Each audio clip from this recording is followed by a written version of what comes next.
Próxima lesão. Lembrando o seguinte, pessoal, o foco aqui não é aprofundar em característica médica de nada disso, tá? É só esse entendimento mais superficial, genérico, do ponto de vista médico, mas que vai fazer com que vocês consigam acertar ali todas as questões de prova de vocês, beleza? Segunda lesão. A gente tem o edema ou tumefação. Quando a gente fala de edema ou tumefação, pessoal, é o popular inchaço. Então, quando a gente bate uma determinada região e que incha aquela região, é isso que a gente chama de edema ou tumefação. Vejam que aqui também ainda não houve ruptura de vaso sanguíneo e extravasamento de sangue para aquela região. O que a gente tem é uma lesão de magnitude um pouco maior do que a anterior, do que a rubefação, então a quantidade de energia envolvida é maior. Essa alteração circulatória, né, que foi os vasos dilatados ali, elas ocorrem de forma um pouco mais severas aqui, fazendo com que parte do líquido extracelular aumente e cause dilatação ali naquela região da pele de extensão, tá? Eu quero que vocês entendam, edema ou tumefação é uma lesão contundente, é o popular inchaço, não tem ruptura de vaso sanguíneo, não tem extravasamento de sangue, a alteração é mais importante do que a rubefação, mas ela também desaparece e normalmente com menos de 24 horas, mas claro que depende do local, da quantidade, uma série de coisas, porque a tendência é que esse líquido ele vá sendo aos pouquinhos absorvido, tá? É uma lesão que pode ou não ter limites nítidos, depende do lugar em que ela foi produzida, né? Vocês viram como eu mostrei aqui para vocês que tem algumas lesões que deixam ele exatamente a marca, né, do instrumento que as produziu. Com o edema isso não é tão evidente, então ele pode ter a forma do instrumento, mas em regra não o tem. Beleza? Essas são lesões consideradas mais simples aqui das nossas lesões de ação contundente, tá? A próxima, pessoal, é a equimose, tá? A equimose é uma lesão muito importante em medicina legal e eu vou explicar para vocês o porquê. A equimose é o famoso e o popular roxo que a gente vê quando a gente tem alguma pancada um pouco mais forte em algum local do nosso corpo. Normalmente, as pessoas, do ponto de vista leigo, acham que o roxo são hematomas. Não são hematomas. Cuidado com essa confusão. Eu vou mostrar aqui para vocês o que é o hematoma. A equimose, pessoal, é uma quantidade de energia suficiente para produzir rotura dos vasos sanguíneos. Então, a gente tem rotura de vasos sanguíneos, coloquei isso aqui para vocês, certo? E nós temos infiltração do sangue nas malhas teciduais. O que eu estou querendo dizer com isso para vocês, né? Quando a gente fala de interstício, malha tecidual, nós estamos falando das nossas estruturas, do interior das nossas estruturas. E aí, pessoal, o que diferencia uma equimose de um hematoma é que na equimose o sangramento ele ocorre, rompeu vasos sanguíneos, mas ele não é um sangramento de grande magnitude, fazendo com que o sangue ele se entremeie nos tecidos, sem formação de bolsas ou coleções. Não teve formação de bolsa ou coleção, sangue entremeou nos tecidos, a gente vai chamar isso de equimose. Então eu coloquei aqui para vocês, na verdade, o popular roxo, que a maioria das pessoas acham que é um hematoma. Só para a gente adiantar, o hematoma vai acontecer o mesmo mecanismo, então nós vamos ter ali uma transmissão de energia que vai produzir ruptura de vaso sanguíneo, vai extravasar sangue, só que agora a pressão de sangramento ou local faz com que o sangue não necessariamente só entremeie nos tecidos, mas ele empurre os tecidos, ele faz bolsas ou coleções. E é isso que vai ser chamado de hematoma, então, ok? Então eu coloquei aqui para vocês. Infiltração de sangue, olha só, dentro das malhas dos tecidos, sem formar coleção. Sem formar coleção, equimose. Formou coleção, é o que a gente vai chamar de hematoma. Beleza? Então, sem confusões, né? Lá na hora que cair na prova de vocês, por favor, tá? As equimoses, elas podem ser superficiais, mais profundas ou até mesmo viscerais, né? Em órgãos, essas coisas. Então, é uma alteração que pode ser tanto superficial quanto profunda, tá? A gente até vai discutir, quando a gente falar de ferimento por arma de fogo, né? A própria linha da equimose é utilizada às vezes para a gente tentar procurar projétil, essas coisas quando a gente não tem exame de imagem, mas a gente volta nisso mais lá para frente. Mas lembre-se agora que então a equimose pode ser tanto superficial quanto profunda, tá? Ela pode ter a forma de alguns objetos, né? Mas também pode se estender por grandes áreas, nitidez variável, conforme pressão e condições do paciente, tá? Então ela pode assumir tanto a forma do instrumento, resumindo, quanto não assumir a forma do instrumento, tá?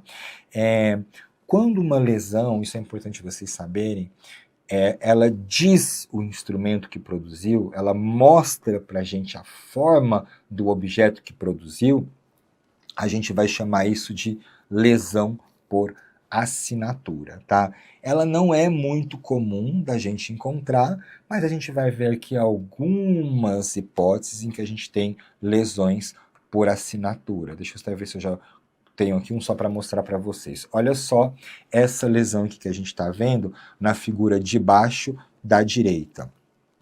Aqui, pessoal, foi um cacetete que foi utilizado para bater nas costas dessa pessoa. Só que aqui, diferente daquele primeiro que eu mostrei para vocês no eritema, a lesão já foi mais importante, né? A pancada foi mais forte, e aí a gente teve, então, tudo aqui, ó, extravasamento de sangue e rotura de vaso sanguíneo. 2 pontos. Se fizermos o teste da vitropressão aqui, você pode pressionar o quanto for, que esse roxo, né, essa coloração, vai permanecer. Segundo, o desenho dessa lesão, ela permite a gente dizer agora não só que foi um instrumento de ação contundente, mas que foi efetivamente um cacetete que produziu. Quando acontece isso, a gente vai chamar então essa lesão de lesão por assinatura, conforme eu coloquei aqui para vocês, beleza? E aí, pessoal, as equimoses elas podem ocorrer desde traumas intensos até espontaneamente, né, gerando às vezes algumas dificuldades ali para a gente, né, fazer diagnósticos diferenciais, né, só para vocês saberem isso, mas vejam que, por exemplo, quando a gente fala de traumatologia, de lesão corporal, de novo, o que importa para a gente na esfera jurídica são as lesões produzidas por um outro indivíduo, é produzir lesão em outrem. Então, claro que, né, algumas doenças que produzem ali equimoses de forma espontaneamente podem gerar dificuldade. O que a gente quer discutir aqui com vocês no âmbito da medicina legal e que importa para a esfera jurídica, obviamente, são as equimoses traumáticas, ok? Bom, isso que vocês precisam saber, que também isso aqui costuma ser cobrado em prova, é uma das principais funções que a gente tem de importância das equimoses, tá? Lá no passado, né, existe um pesquisador que descreveu e estudou esse fenômeno, que chama Legrand do Sale, ok?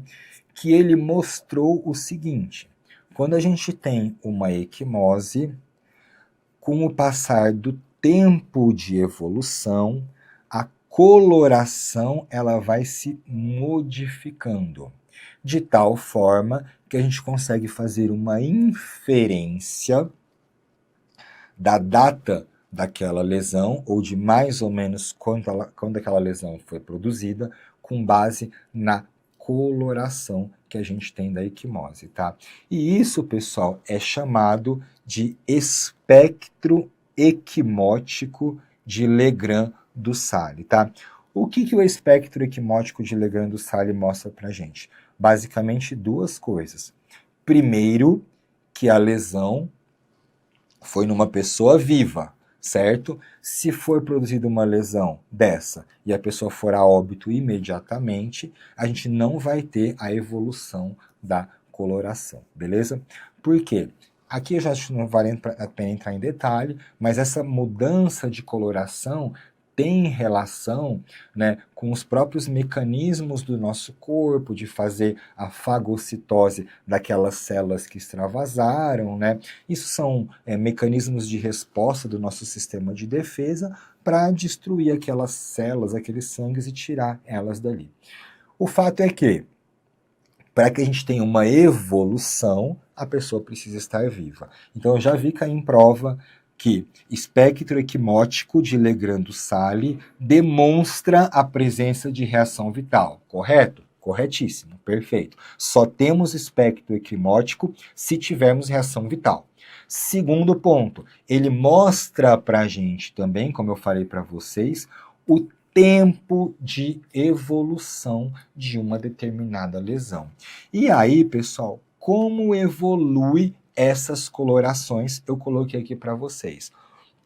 Normalmente, uma lesão, ela começa vermelho violácea nos 3 primeiros dias, depois ela fica azulada nos próximos 3 dias, depois ela fica esverdeada, amarelada, até o seu desaparecimento por completo. Então, se a gente for estabelecer médias, nós vamos dizer que de 1 a 3 dias a lesão ela é vermelho-violácea, 4 a 6 dias ela é azulada, 7 a 10 dias ela é esverdeada, 11 a 14 dias ela é amarelada e ela costuma desaparecer em torno de 15 a 20 dias. E aí, pessoal, com esse espectro equimótico, nós já conseguimos fazer algumas inferências com relação ao tempo de evolução de uma lesão. Vou dar um exemplo para vocês, né? Imaginem que a gente receba aqui para fazer um exame pericial hoje de um determinado indivíduo que apresenta uma equimose como lesão. Esse indivíduo ele foi preso... Não, vou até melhorar o nosso exemplo. Imaginem que esse indivíduo acabou de ser preso pela polícia e está sendo levado lá para o IML para fazer o exame que a gente chama de exame cautelar, que eu já cheguei a comentar com vocês, que é aquele exame para ver a integridade física do preso e se ele sofreu algum tipo de abuso, maus tratos, essas coisas. No Brasil, esse exame ele é obrigatório. Obrigatoriamente, todos os presos têm que fazer exame cautelar.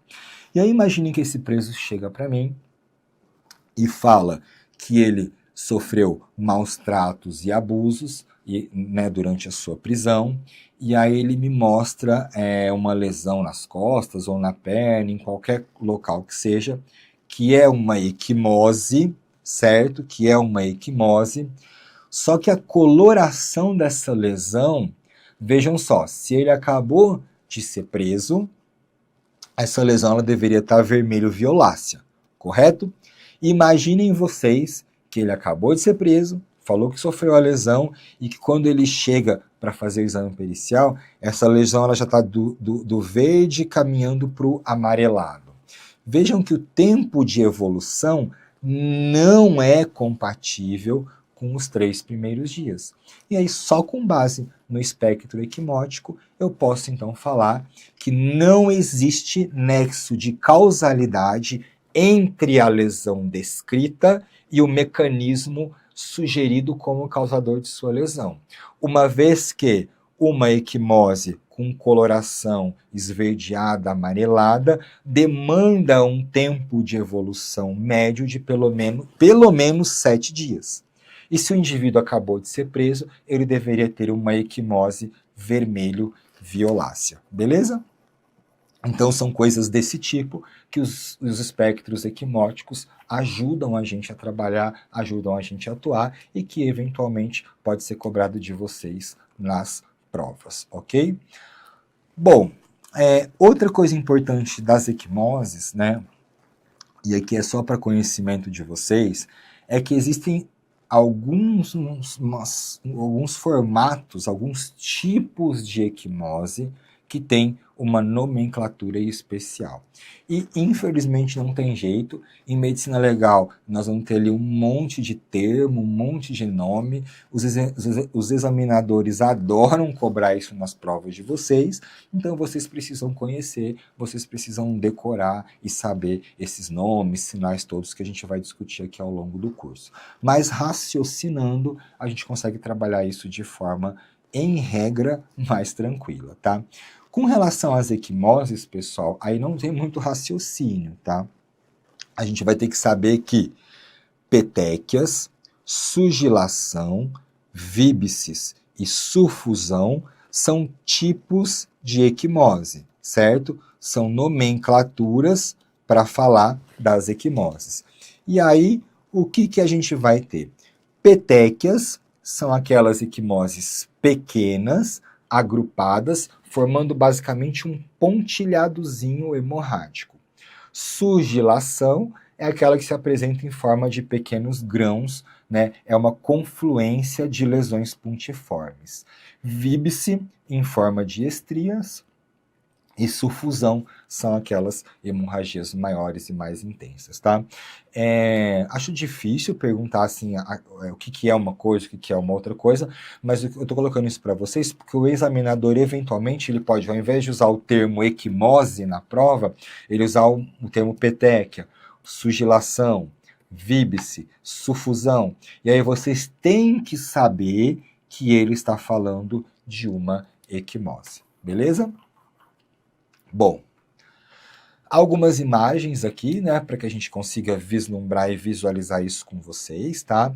Então, essa de cá a gente já discutiu um pouquinho, né, que é a do cacetete, né, produzida ali, lembrando que aqui já temos uma lesão por assinatura. Olha que não é a mesma pessoa, claro, mas eu coloquei essas duas fotos só para comparar isso aqui com vocês. Olha a coloração, né? Imaginei que essas duas pessoas aqui das fotos de cima, elas tomaram pancadas, um soco na região dos seus olhos, né? Um esquerdo, o outro direito. E olha a coloração dessa daqui do lado de cá, bem, né, ainda vermelho, violácea, roxo, e a coloração dessa de cá já indo toda para uma área amarelada aqui, né, conforme a evolução daquela lesão. O que eu posso dizer com base nisso, de acordo com o que a gente discutiu? Que essa lesão ela é muito mais inicial, aqui é do lado esquerdo, em uma coloração ainda de uma lesão de 1 a 3 dias mais ou menos, enquanto essa outra aqui do lado direito de vocês, por ter essa coloração amarelada, já mostra para a gente um tempo de evolução ali de mais de uma semana, em torno ali de uns 10 dias mais ou menos, tá? E só aproveitando o gancho, vejam que as lesões nem sempre elas aparecem isoladas, né, pessoal? Obviamente, os mecanismos de produção de lesão, eles acabam produzindo às vezes mais de um mecanismo. E aí se a gente olhar aqui de novo no olho, né, esquerdo dessa foto aqui de cima da direita, vejam que além da equimose, nós temos todo um inchaço importante, que é o que a gente discutiu ali com relação ao edema, né, que a gente falou. Então nós temos ruptura de vaso sanguíneo com extravasamento de sangue, produzindo a equimose, mas temos também alterações circulatórias produzindo o edema que a gente conversou, beleza?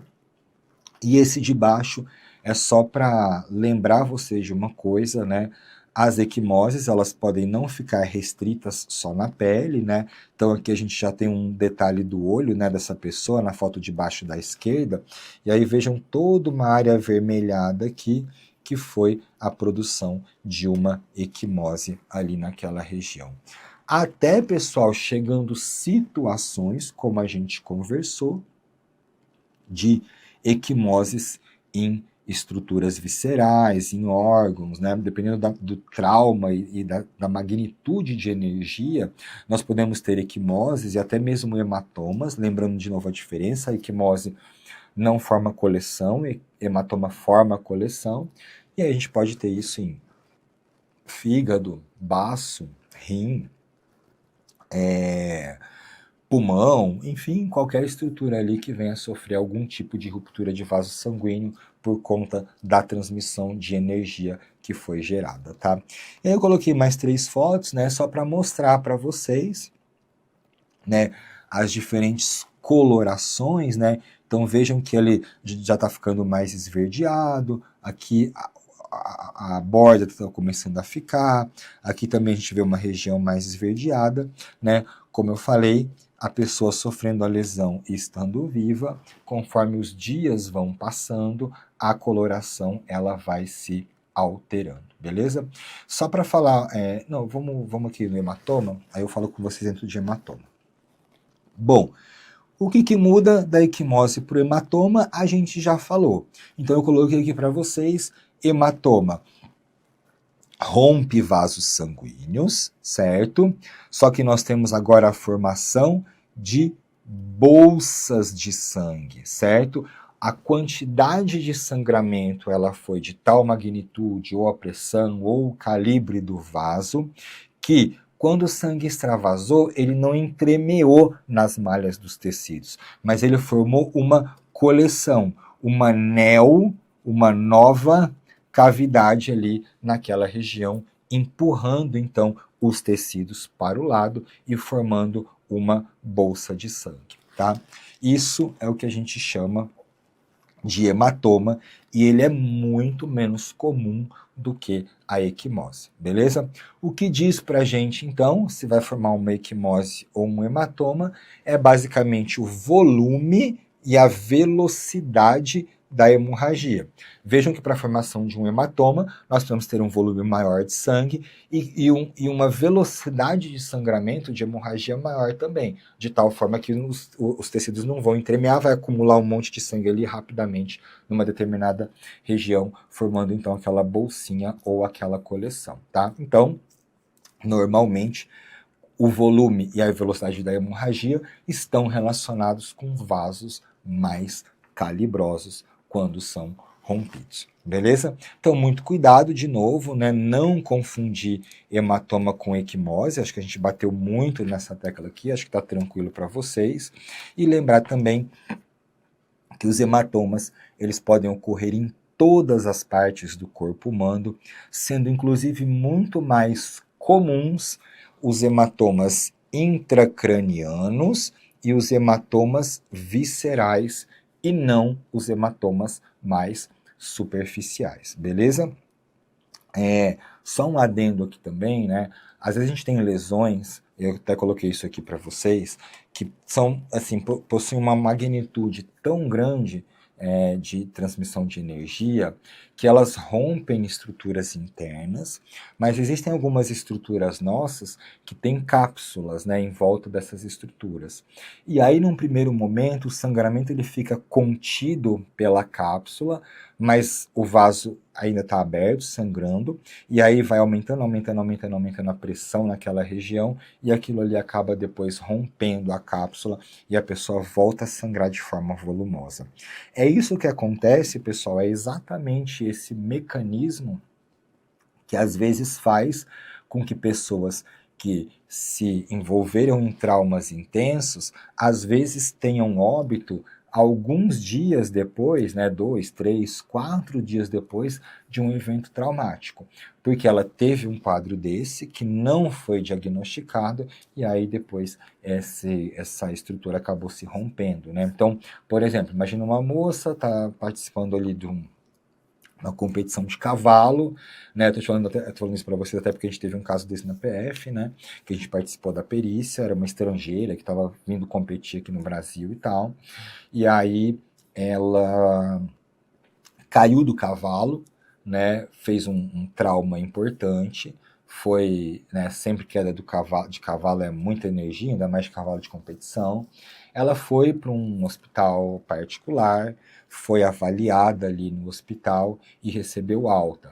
Passados mais ou menos 36 horas, ela estava num quadro de hemorragia interna extenso e quando foi passando muito mal, quando foi levada de volta para o hospital, não sobreviveu mais e acabou indo a óbito, né? E aí essa perícia veio para lá para a gente justamente porque era estrangeira, essas coisas, para avaliar se havia tido algum tipo de erro médico ou não que pudesse gerar algum tipo de responsabilização, né? E aí pela análise toda que a gente fez, né, tanto do exame quanto de prontuário médico, essas coisas, né, a gente conseguiu concluir que naquele primeiro momento que ela sofreu a queda, ela teve uma rotura, né, de um órgão interno, não lembro agora se foi baço, rim, o que foi. Só que aí, num primeiro momento, o sangramento ficou contido naquela cápsula, então quando ela foi para o hospital, ela ainda não estava num quadro de choque hipovolêmico, né?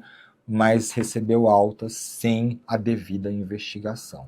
E aí, quando ela estava em casa, né, o sangramento foi aumentando, aumentando, aumentando. Ele começou pequeno por conta da cápsula que segurou, mas chegou um determinado momento que a pressão foi tão grande que a cápsula rompeu. E aí, na hora que a cápsula rompeu, não tinha mais contenção para aquela região que estava rota, lesada, e aí o sangramento foi bem volumoso e essa pessoa foi a óbito, tá? Então, normalmente, quando isso acontece, muitas vezes a gente está dentro ali de hematomas viscerais, e claro que os intracranianos aí são mais graves e severos ainda, levando muitas vezes os indivíduos ali a terem sequelas e coisas desse tipo, né? Bom, temos uma outra alteração que a gente chama de bossa, tá? Essa eu acho mais difícil um pouquinho cair, mas para não correr o risco de vocês ficarem sem essas informações, a diferença, basicamente, pessoal, entre um hematoma e uma bossa sanguínea agora, é que a bossa, normalmente, ela se forma sobre um plano ósseo e por uma saliência bem pronunciada de forma cutânea, tá? Ela tem extravasamento de sangue, mas tem também inchaço, edema, então coleção de líquido que infiltra intensamente, mas ela ocorre normalmente quando a gente tem uma superfície óssea, um plano ósseo, como eu falei para vocês. E o local mais comum de termos superfície óssea, né, o local que mais aparece as bossas, são na região do couro cabeludo, tá? E aí é o que a gente vulgarmente conhece como galo, né?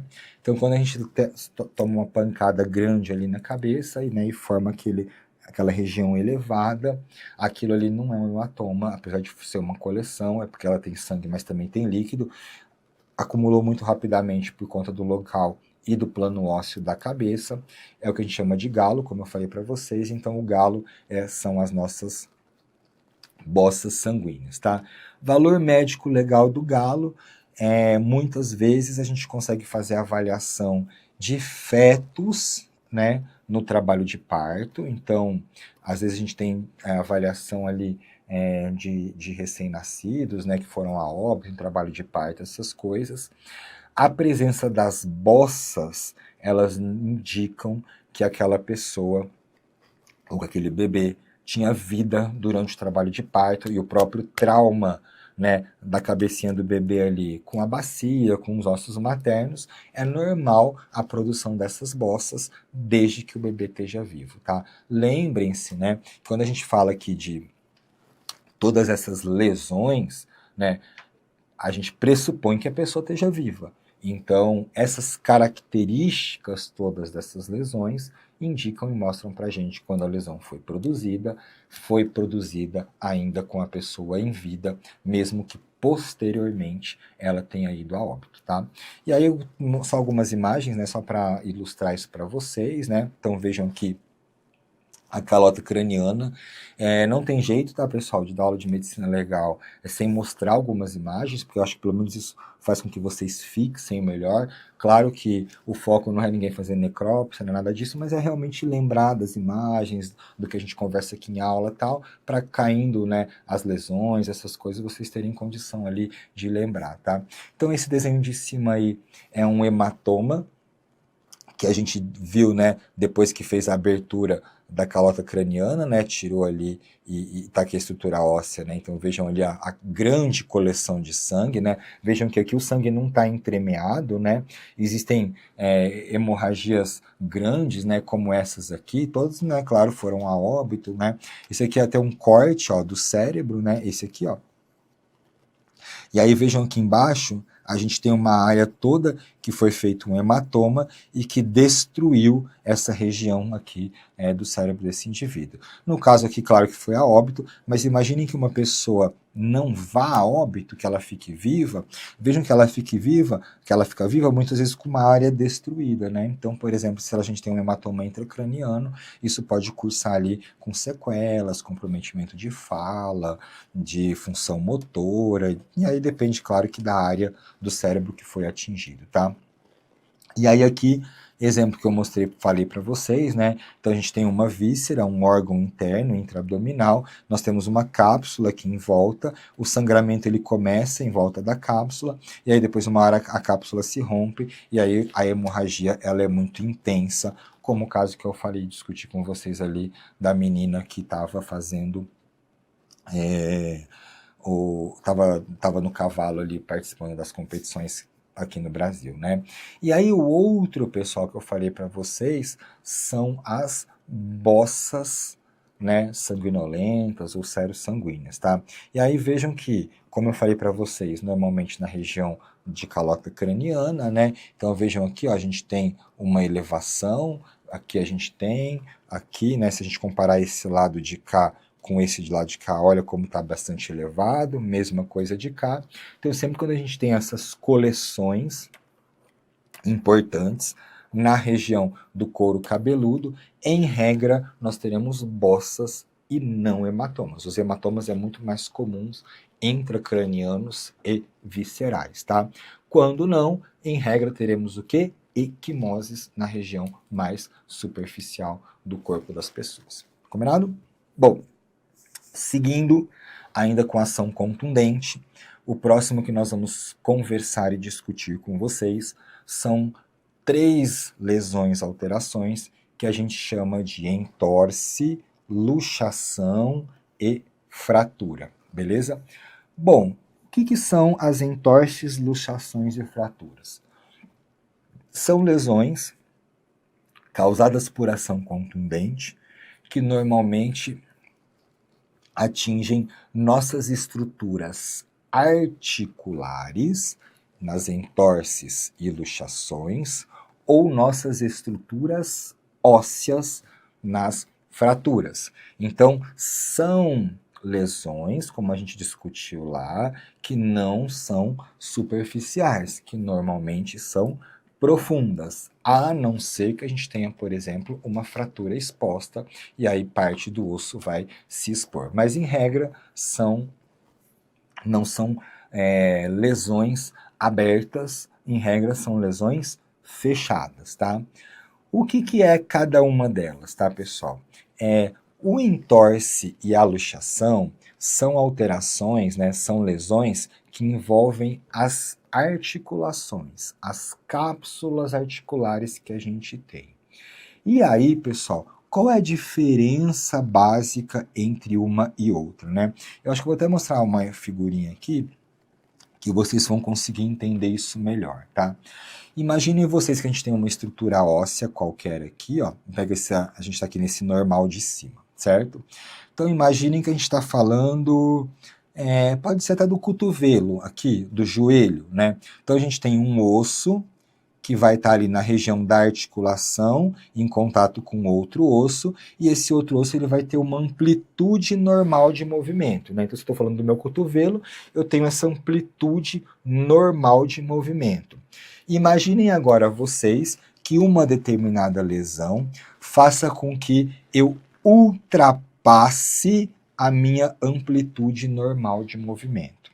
Se eu ultrapasso, né, então alguém me dá uma chave e empurra meu cotovelo. Se eu ultrapasso a amplitude normal de movimento, isso vai se chamar de entorse. Por outro lado, se eu tenho um deslocamento de forma definitiva de uma estrutura óssea, nós estamos falando de uma luxação, tá? Então, o que muda um ultrapassa a amplitude do movimento, a outra tem o deslocamento, né? Por exemplo, é muito comum ter luxação de ombro, certo? O que é a luxação de ombro? Às vezes a pessoa está ali numa luta, alguma coisa, o osso sai do lugar, então vejam, é isso que eu quero dizer para vocês, né? Tem uma saída do plano normal do osso, para que a pessoa tenha recuperação, alguém vai precisar lá e colocar o osso no lugar de volta, tá? Então é isso que eu coloquei aqui para vocês, tá? Então, a luxação é o deslocamento permanente das superfícies articulares, costuma ser mais grave, enquanto que a entorse é um estiramento da cápsula de uma articulação, certo? A amplitude do movimento foi ultrapassada estirando a cápsula da articulação. Pode até ter rotura do ligamento, tudo bem, aí é outra coisa, mas é isso que eu quero que vocês entendam, a amplitude dos movimentos ultrapassada, beleza? Bom, só estou falando disso com vocês porque entorses, luxações, fraturas são lesões que podem causar incapacidades funcionais, podendo classificar lesões graves, por exemplo, por ocupação habitual por mais de 30 dias, coisas desse tipo, tá? Então, eventualmente, entorses e luxações vão entrar ali como lesões mais graves. E nós temos também a fratura, né? A fratura é o que a gente chama, né, quando fratura o osso, é porque o osso passa a ter solução de continuidade, tá? E aí quando a gente fala de solução de continuidade, é exatamente disso aqui que eu tô querendo falar para vocês, entendeu? O osso, ele sofreu uma fratura, se rompeu numa determinada região, formou uma solução de continuidade. É quando, né, a estrutura se parte em uma ou mais fragmentos. Fraturas podem ser fechadas, podem ser abertas, né? As fraturas abertas são chamadas de fraturas expostas, como eu coloquei aqui para vocês. As fraturas elas podem ser completas ou incompletas. Completa quando o osso se parte por completo, incompleta quando apenas uma parte, né, dele se parte, a gente chama isso às vezes de galho verde, tá? As fraturas elas podem ser únicas, envolvendo um osso só, ou múltiplas, envolvendo vários ossos, e elas podem ser também o que a gente chama de cominutivas, que é quando um fragmento ósseo, ele forma vários pequenos fragmentos. Então vejam aqui, ó, isso é uma fratura cominutiva. E aqui a gente tem um exemplo, né? Aqui é uma fratura única, mais fechada, aqui já é uma fratura única, mais exposta, porque a ponta do osso rompeu a pele, beleza? Por que eu estou falando de fratura, pessoal? Porque fratura tem duas importâncias muito grandes em medicina legal, né? E é isso que eu quero que vocês entendam com relação à fratura, que eventualmente possa ser cobrado o conceito. Primeiro, que o processo de cicatrização das fraturas, ele demanda um tempo razoável, né? Qualquer um que já sofreu alguma fratura aqui, sabe que você fica lá engessado por uma série de dias. Por quê? Porque o processo de cicatrização e reparação, ele não é rápido, né? E aí vai formar primeiro um tecido ósseo de remodelação, com a formação de um calo ósseo, que aos pouquinhos vai adquirindo a sua normalidade, tá? E a gente consegue, através de raio-x, de exame de imagem, avaliar o tempo das fraturas com base na formação dos calos ósseos. E aí, pessoal, a gente consegue então fazer uma avaliação cronológica do tempo de fratura com base na formação de calo ósseo. E às vezes a gente usa isso para suspeitar, por exemplo, de maus tratos contra crianças, contra adolescentes, contra mulher, uma vez que a gente examina lá, por exemplo, imagina que chega uma criança né, com uma fratura qualquer, a gente tem aquela história, caiu, bateu, não sei o quê, e aí quando você vai fazer o exame radiológico, você percebe que a criança tem várias fraturas, com vários tempos de evolução diferente, com base ali nos calos ósseos. Então, está diante de uma criança agora que sofreu várias lesões em tempos diferentes, a gente consegue fazer suspeita da ocorrência ali de maus tratos, tá? E outra coisa que a gente usa muito fratura também, e hoje isso tem ganhado cada vez mais força, é o seguinte: em algumas situações é importante a gente dizer se uma lesão ela foi produzida com a pessoa em vida ou com a pessoa depois de morta. A gente vai voltar nessa discussão de forma mais aprofundada quando a gente falar de fenômenos cadavéricos, tanatologia, essas coisas. Mas olha só, hoje a gente tem utilizado a presença de infiltração hemorrágica, hemorragia, sangramento, ruptura de vasos sanguíneos, de estruturas ósseas decorrentes, portanto, das fraturas, para dizer se a lesão foi produzida antemortem ou pós-mortem. A ideia aqui, pessoal, é basicamente o seguinte: imaginem vocês que frature um osso aqui do meu braço. Se eu estou vivo, se meu coração está batendo e o sangue está circulando, a ruptura ali do osso vai produzir sangramento, porque os vasos vão se romper, e esse sangramento vai produzir uma infiltração hemorrágica ali na minha estrutura óssea que se fraturou. Beleza? Se a gente detectar infiltração hemorrágica na estrutura óssea, a gente vai dizer que a lesão foi produzida no período antemortem. Por outro lado, se essa mesma fratura ocorrer depois da morte, o coração não está batendo mais, o sangue não está circulando, nós não vamos ter infiltração hemorrágica naquela estrutura, e nós vamos dizer agora então que esta fratura foi produzida no período pós-mortem, ou seja, depois que o indivíduo já tinha morrido, tá? Então essas são as importâncias principais aí das fraturas, né? E aí que a gente já mostrou para vocês, né? Então, ultrapassou cápsula articular em torse, deslocamento permanente de estrutura óssea, luxação. Aqui até um exemplo, apesar de ser um raio-x, né? A gente tem nos nossos dedos das mãos, né, as chamadas várias falanges, né, que elas não são, vê aqui que esse aqui tá normal, né, elas não é um osso único, né, são várias falanges, né, e aí vejam que aqui essa pessoa não teve nenhuma fratura da falange, mas teve um deslocamento permanente da falange, a gente consegue ver isso aqui também. Isso é um exemplo aqui de luxação, né, só para ilustrar para vocês aí ficar mais claro, beleza?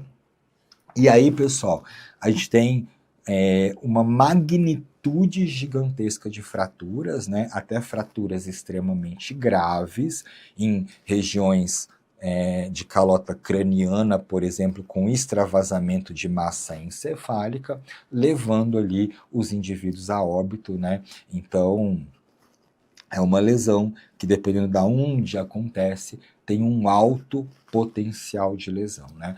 A gente atuou naquele caso do Homem-Bomba, né, que teve aqui na Praça dos Três Poderes, né, e fizemos a necrópsia daquele indivíduo. E foi exatamente isso que causou, não é essa foto, né, mas foi exatamente isso que causou o mecanismo de morte ali, né. Ele trouxe o explosivo para próximo da região da cabeça, tudo isso conseguiu ser comprovado e demonstrado na perícia, né. E aí, então, quando teve a explosão, teve uma fratura óssea com acometimento da massa encefálica, então levando aquele indivíduo a óbito. Aqui um exemplo para mostrar para vocês de uma fratura exposta, né? Então vejam que parte do osso saiu, né, para fora aqui da pele, é isso basicamente que é uma fratura exposta. E aqui só para lembrar que fraturas, elas não são restritas aos ossos, mas nós podemos ter também fraturas fraturas de dentes, né? Fraturas odontológicas, né? Em traumas na região da face, da boca, tudo mais.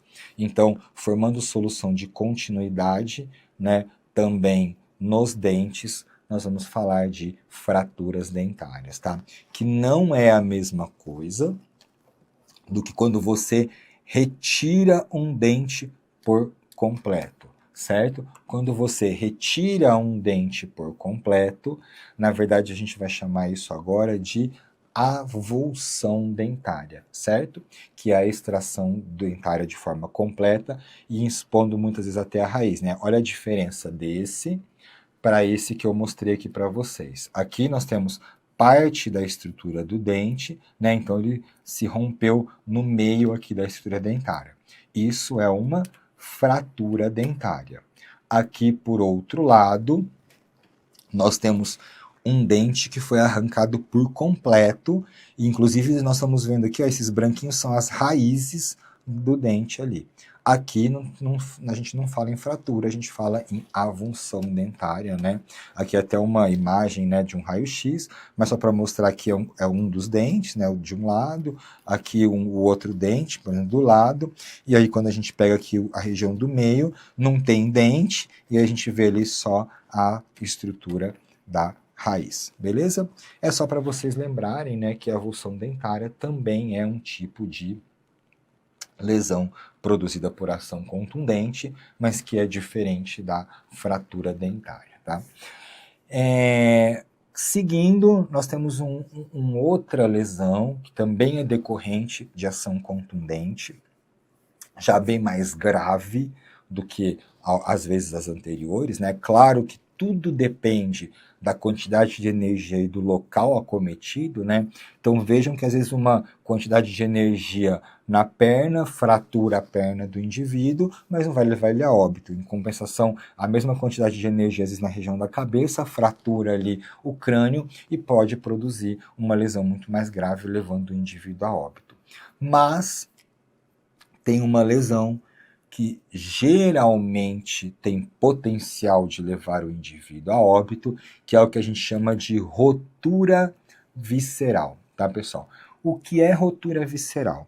Rotura visceral é quando a gente tem uma víscera, um órgão interno que se rompe, né? Então, quando eu mostrei ele para vocês e contei, né, o caso da menina do cavalo, que caiu e sofreu, né, aquela ruptura ali de um órgão interno que levou ela a óbito alguns dias depois, é aquilo ali que a gente está falando de uma rotura visceral, entendeu? Por quê? Porque formou um hematoma naquela região e aí, em decorrência daquele hematoma, como a gente já contou, a cápsula rompeu e o sangramento foi muito intenso porque não foi diagnosticado, tá?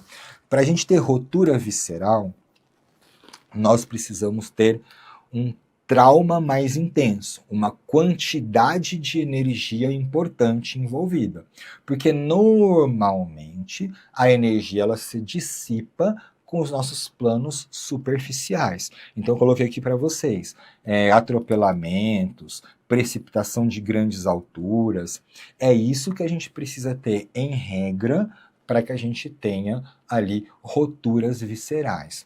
E elas são muito mais frequentes, pessoal, no abdômen do que no tórax, certo?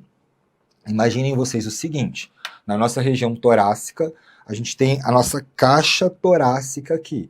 Então, nós temos os nossos ossos que vão proteger a gente de ter lesões em órgãos internos. Então, um trauma intenso na região do tórax, normalmente boa parte da energia se divide pelo arcabouço ósseo, podendo gerar até fraturas dos ossos, mas a chance de ter roturas viscerais dentro do tórax é muito menor do que quando a gente pega essa mesma lesão na região do abdômen, que nós não temos ossos, gradeado costal, né? Não temos costelas, ossos, nada disso.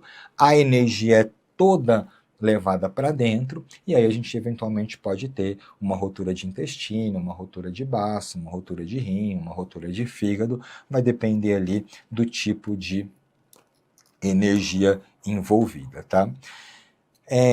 Vísceras ocas, né? que são vísceras ocas? São aquelas que têm buraco dentro, bexiga, estômago, intestino, essas coisas. São muito mais frequentes de se lesionarem se tiverem cheias de líquidos ou alimentos. Eu até falei para vocês disso ali quando a gente discutiu as concausas pré-existentes, tá? Porque uma víscera oca vazia, né, pega uma bexiga, se ela não tem urina dentro, ela consegue também distender, né, com a energia, e a chance de lesionar ela, de romper, é muito mais difícil. Agora, se ela está repleta de de urina, ela não consegue, né, se distender, né, o mecanismo dela de ali entrar, e aí acaba que ela se rompe muito mais fácil. Vale a mesma coisa para intestino, estômago, essas coisas todas, tá?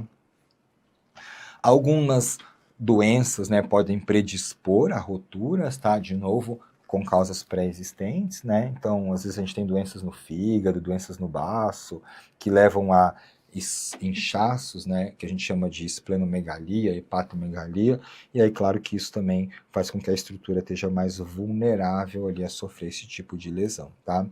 E a gente tem um conjunto de sinais muito importante para a gente fazer suspeita agora de tortura ou crueldade que envolve a rotura visceral, tá? É o que a gente chama de tríade do pisão, ok? O que é a tríade do pisão, pessoal?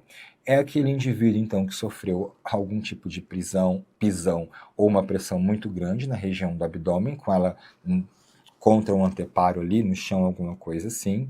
E aí ela vai apresentar três características, basicamente três alterações. Rotura visceral, né? Então imaginem, uma pessoa deitada no chão, você pisa ali com força na barriga daquela pessoa. Em regra, ela vai ter o quê? Rotura visceral, não vai ter sinais de violência sobre o tegumento e vai ter ainda também prolapso retal por conta da energia que foi gerada, tá? Então, se perguntarem para vocês ou se comentarem alguma coisa lá na prova da tríade do pisão, o examinador está querendo falar de uma situação que envolve suspeita de tortura ou crueldade por conta da presença desses três sinais: rotura visceral, ausência de sinais de violência sobre o tegumento e prolapso retal, beleza? E aí, pessoal, a gente tem lesões, né, de extrema magnitude, né, geralmente acometendo órgãos que sangram muito, por exemplo, baço, fígado, que é o que eu estou mostrando aqui para vocês, ó, lesão, olha isso aqui como, né, praticamente explodiu o órgão, aqui um baço com uma série de lesões. Então, são casos normalmente graves, aí obviamente que envolvem sim perigo de vida, e aí se o indivíduo ficar vivo, nós vamos ter ali uma lesão classificada como lesão corporal, no mínimo de natureza grave, beleza?